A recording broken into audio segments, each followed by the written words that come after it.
নমস্কার বন্ধুরা। সরস্বতী পুজো করে সবাই ঝিমিয়ে পড়োনি তো? সরস্বতী পুজোর পরের দিনই আমাদের বাড়িতে সত্যনারায়ণ পুজোর আয়োজন করা হয়েছিল। সত্যনারায়ণ পুজোর জন্য প্রসাদ, সিন্নি সমস্ত কিছুই বানানো হয়েছিল। সিন্নিটা অবশ্য ব্রাহ্মণ নিজের হাতেই পুরোটা মেখে বানান। আর হোম যাগযজ্ঞ করে পুরো ব্যবস্থা করা হয়েছিল। মোটামুটি ভালোভাবে আমরা পুজোটা করার চেষ্টা করেছি। এই যে এখন হোমের জন্য কাঠ সাজানো হচ্ছে, আর এরপরেই আমের ওই যে ডাঁটিগুলো বা ওই আমের শাখা যেগুলো হয় সেগুলো দিয়ে মেনলি পুরো ঘিতে ডুবিয়েই ওগুলোই দিয়ে হোম করা হয়। সত্যনারায়ণ পুজোটা মেনলি ঘরের সুখ শান্তি বজায় থাকা এইগুলোর জন্যই করা হয়। আর এভাবে হোম হয়েছে আমাদের।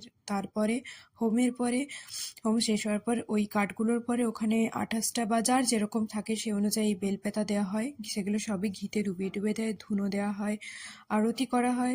সমস্তই করা হয়েছে আমাদের বাড়িতেও। এবং এভাবে আরতি হচ্ছে, এবার দেখতে পাচ্ছ সবাই। এরপরে শেষে ছিল প্রসাদ। প্রসাদ খাওয়ার পর পুজোটা আমরা সম্পন্ন